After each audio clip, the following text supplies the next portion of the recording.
성부와 성자와 성령의 이름으로 말씀드립니다. 한 주간 동안 안녕하셨는지요? 계속해서 차가운 날씨가 이어지고 있습니다. 눈도 많이 내렸던 지난 주간이었습니다. 겨울의 한복판에서 건강 조심하시길 기도합니다. 복음을 포함한 이번 주 일독서는 주님의 부르심과 그 부르심의 따름이라는 주제를 우리에게 펼쳐 보이고 있습니다. 부르심에 관한 제 경험 하나를 말씀드리고자 합니다. 최근 저는 시계를 볼 때 333이라는 숫자를 자주 접한 적이 있습니다. 우연히 시계를 봤는데 3시 33분이었고 잠이 들지 않아 뒤척이다가 오밤중에 시계를 봤을 때도 3시 33분이었습니다. 그리고 이것은 진행형인 사건으로서 앞으로도 이 숫자를 자주 접할 것으로 예측됩니다. 예전에는 시계에서 444라는 숫자를 자주 보았는데 요즘은 333으로 바뀐 것이었습니다.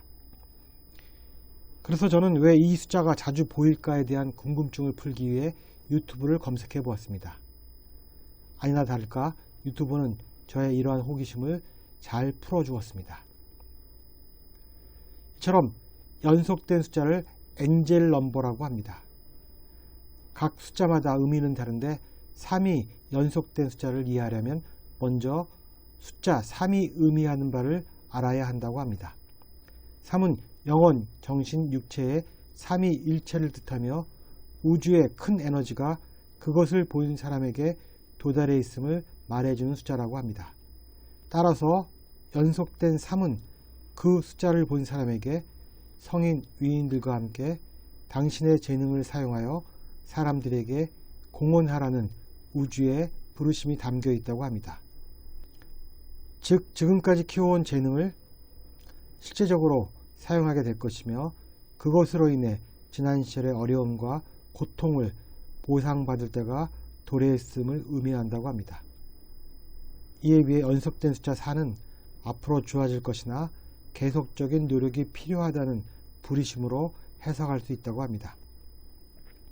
꿈보다 해몽이라고 제가 연속된 4를 자주 접한 뒤 한참 후 연속된 3을 접하고 나니까 준비의 시간과 실행의 시간이 딱 맞아떨어지는 느낌이었습니다.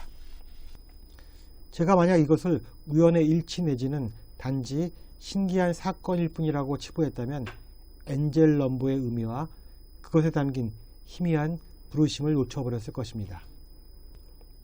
물론 현대의 과학적인 잣대로 따져본다면 전혀 근거가 없는 미신일 수도 있지만 그럼에도 불구하고 그것이 저로 하여금 삶에 대한 마음가짐을 새롭게 해준다면 굳이 거부할 필요가 없다는 생각이 들었습니다. 지금 당신은 성인들의 도움으로 재능을 사용하여 사람들에게 실제적인 공헌을 할 시간을 맞이하고 있다는 부르심은 충분히 저를 고양시키는 각성 효과를 가져올 수 있기 때문입니다. 오늘 일독서와 복음은 듣는 사람의 입장에서는 놓쳐버릴 수도 있었던 하나님의 부르심에 대해 말하고 있습니다. 그리고 그 부르심의 여러 모습에 대해 살펴보도록 하겠습니다. 오늘 일독서인 사무엘상은 예언자 사무엘이 야훼 하나님의 부르심에 응답하는 장면에 대해 말하고 있습니다.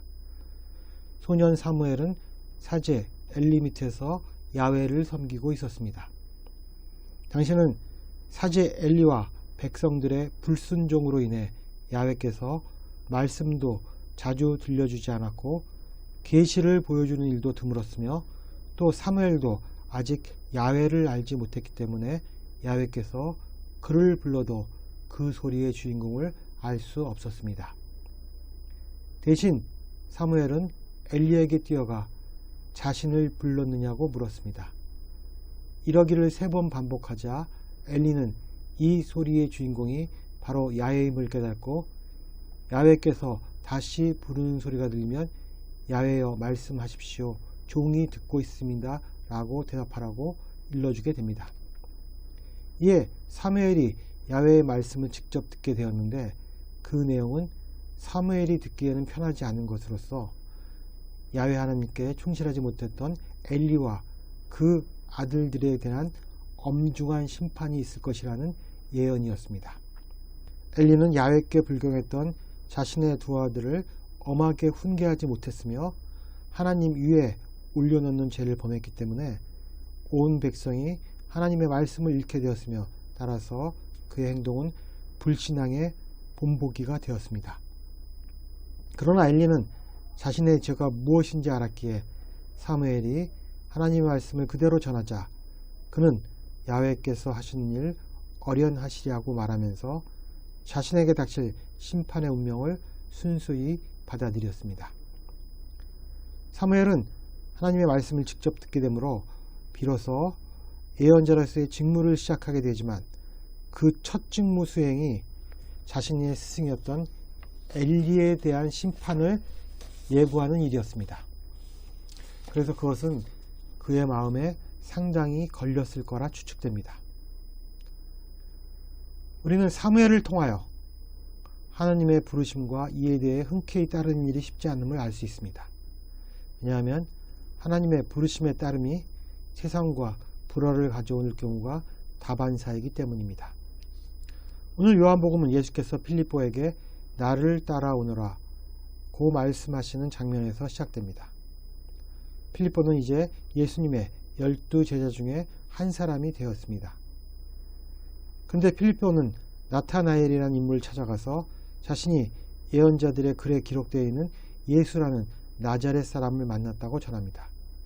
그러자 나타나엘은 나자렛에서 무슨 신통한 것이 나올 수 있어 라고 말하며 필립보의 판단을 무시하는 것 같은 태도를 취합니다.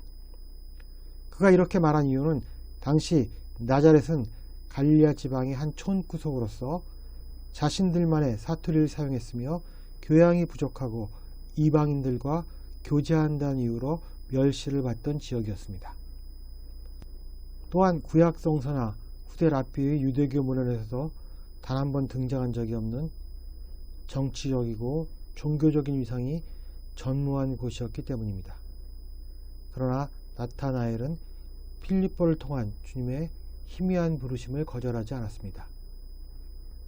필립보는 그에게 직접 예수님을 만나보기를 권했으며 예수님은 당신께 다가오는 나타나엘을 보시고 말씀하셨습니다.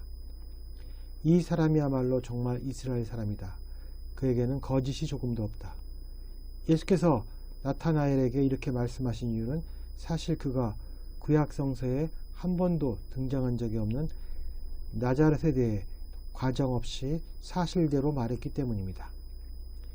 이것은 당시 성서를 아전인수격으로 해석하던 율법학자들이나 바리사이들에게서는 볼 수 없었던 태도였기 때문에 예수님은 나타나엘에게 거짓이 없다고 칭찬하신 것입니다.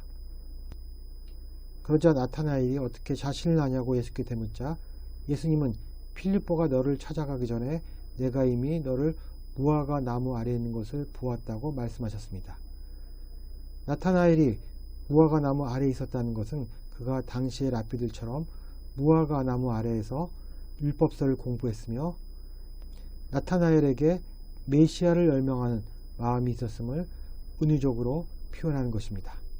나타나엘은 자신의 의중을 꿰뚫고 있는 예수님의 형안에 놀라 그만 선생님은 하나님의 아들이시며 이스라엘의 왕이십니다 라고 말합니다. 그러자 예수님은 나타나엘에게 앞으로는 그보다 더 큰 일을 보게 될 터인데 그것은 하늘이 열려있는 것과 하나님의 천사들이 하늘과 사람의 아들 사이를 오르내리는 것을 보게 되는 일이라고 말합니다. 이 말씀은 창세기 28장 10절에서 야곱이 하늘과 닿아 있는 사닥다리를 천사들이 오르락 내리락 하는 꿈을 꾼 이야기를 배경으로 하고 있습니다. 복음에서는 창세기의 사닥다리 대신에 천사가 예수님의 일을 오르락 내리락 하는 것으로 묘사됩니다. 이 말은 예수님이 하늘과 땅을 연결하는 사닥다리로서 하늘의 일을 사람에게 계시하신 분이심을 상징합니다. 이렇게 나타나엘은 예수님을 따르는 제자가 됩니다. 그런데 나타나엘은 과연 누구일까요? 나타나엘은 요한복음 21장 2절에 다시 한번 등장합니다. 시몬 베드로와 쌍둥이라는 토마와 갈릴레아 가나 사람 나타나엘과 제베데오의 아들들과 그 밖에 두 제자가 한 자리에 모여 있었다. 학자들은 나타나엘을 예수님의 12제자 중의 하나인 바르톨로메오라고 추정합니다. 기록에 따르면 바르톨로메오는 소아시아 지방을 거쳐 지금의 아르메니아에 도달해 그곳에서 선교 활동을 하다가 참수를 당한 것으로 알려져 있습니다. 우리는 사무엘과 바르톨로메오 등 부르심을 받고 따라 나선 제자들의 삶이 순탄치 않음을 알 수 있습니다. 하나님의 부르심을 받은 우리 역시 사제 엘리처럼 하나님께서 하시는 일 어련하시라라며 그 길을 잘 따르는 사람이 되어야 합니다. 그러나 이 독백은 엘리처럼 자포자기 차원의 독백이 아니라 하나님의 섭리에 부응하는 자기 비움의 차원의 고백이어야 합니다. 이를 위해 기도하는 저와 여러분이 되기를 주님의 이름으로 기원합니다. 성부와 성자와 성령의 이름으로 말씀드렸습니다. 아멘.